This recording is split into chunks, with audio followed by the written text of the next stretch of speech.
What is going on, everyone? Badger here. Should have liked and sub, and let's get into this. Once again, and probably not for the last time, George Lucas is speaking out against Disney. That's right. Remember when he called them white slavers? I do. Pepperidge Farm remembers. But here we go. George Lucas blasts Disney for not understanding Star Wars and the Force. Shocker. Shocker. Star Wars creator George Lucas blasted the Walt Disney Company for not understanding the franchise and story as well as the Force during an appearance at the Cannes Film Festival last week.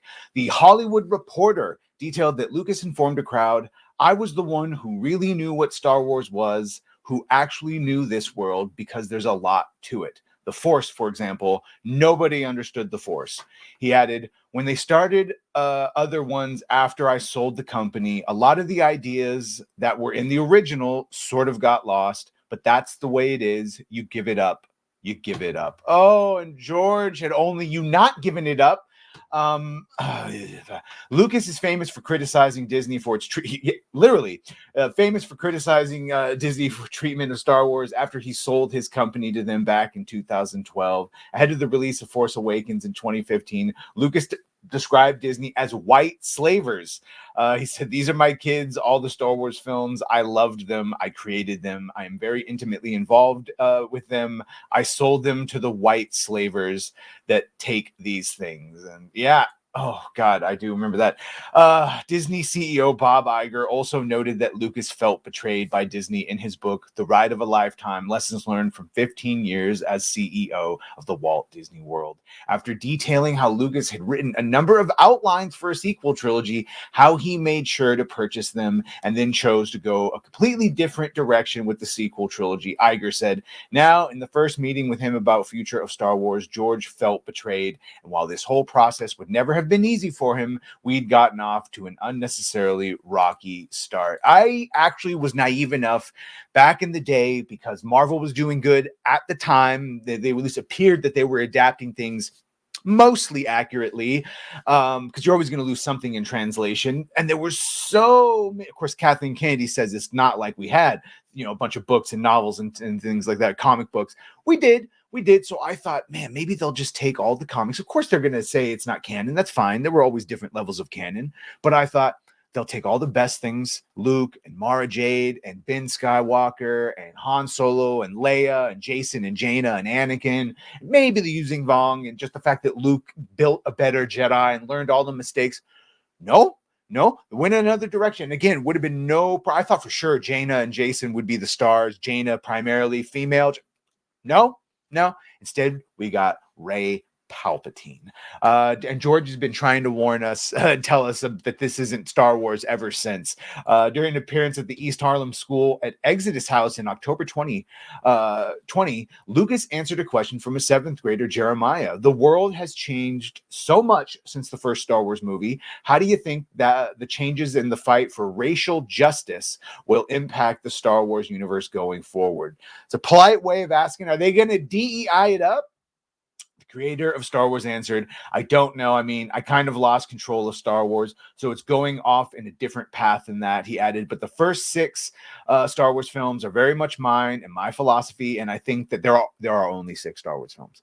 And I think that the philosophy sort of goes beyond any particular time because it's based on history, it's based on philosophy, it's based on a lot of things." And George has been very clear, all of the racism and stuff that's been added, even in the expanded universe, that the Empire's racist against aliens, and that's why it's all British. No, that was just because there were other cinematic reasons for that. George has gone on record that the only prejudice, at least when he first started it in the Star Wars universe, was against droids. Was prejudice against droids? No droids. So, but of course now that has changed, and there is racism in the Star Wars galaxy, and there's the Twi'leks are a slave caste, and yes, the Empire does canonly look down on many other species. Speciesism was inserted, of course, that was in the 90s.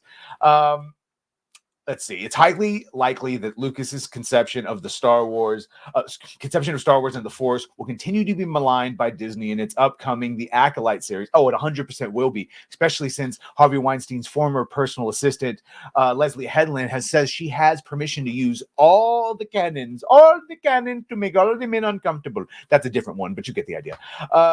So yeah.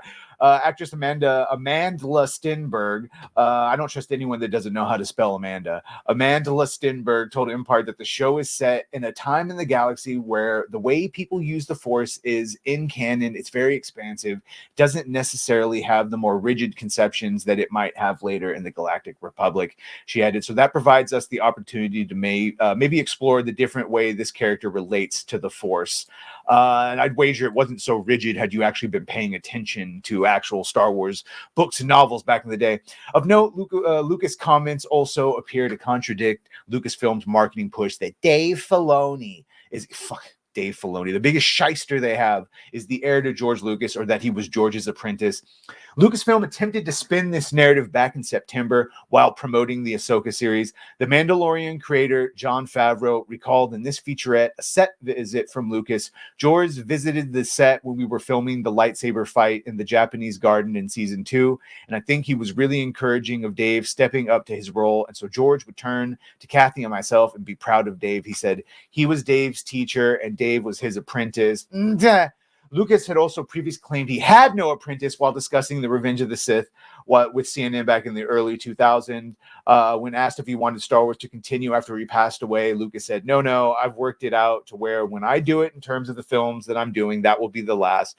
The next film, 3, will be the last of the film. Yeah, now I'm sure you can say Dave Filoni came in with the Clone Wars, which was right after Revenge, and then maybe George had changed, but I still maintain that he does not, Dave does not understand Star Wars to the level of George by any means necessary. And a couple private conversations do not make you the heir apparent. And the evidence is in what he's done.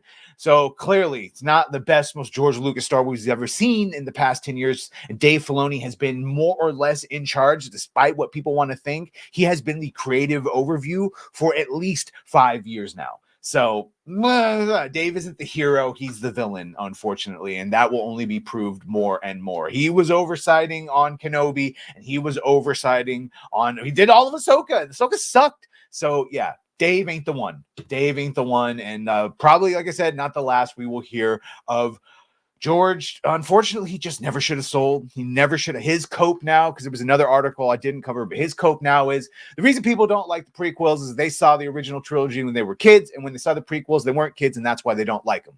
Look, I can't refute that because I saw the original trilogy when I was like 8 or 9 for the first time, and then I saw the prequels when I was 13. Saw the special editions in theaters when I was like 10 or 11.